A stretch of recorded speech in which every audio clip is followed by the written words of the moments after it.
Good day, kaparo! Paano nga ba sumakay ng US flagship? Topic 001. Pupunta ako ng Google, then maghanap ako ng ordinary seaman na posisyon. So, napunta ako dito sa Chevron, dito sa taas. Follow nyo na lang kung ano yung procedure.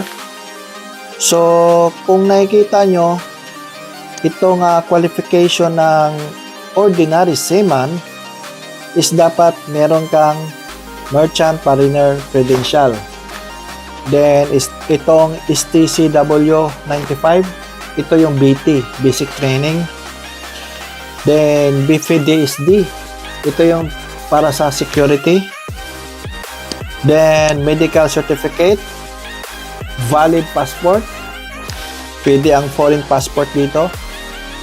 Then, isa sa mga pinaka-importante, yung TWIC, yung tinatawag nilang Transportation Worker Identification Credential. Then, mag-proceed ka ng medical. Then, meron kang drug test. Dapat, yung drug test mo, valid in 1 year. Yung uunahin natin kunin na requirements para dito sa ordinary seaman is yung TWIC, yung Transportation Worker Identification Credential.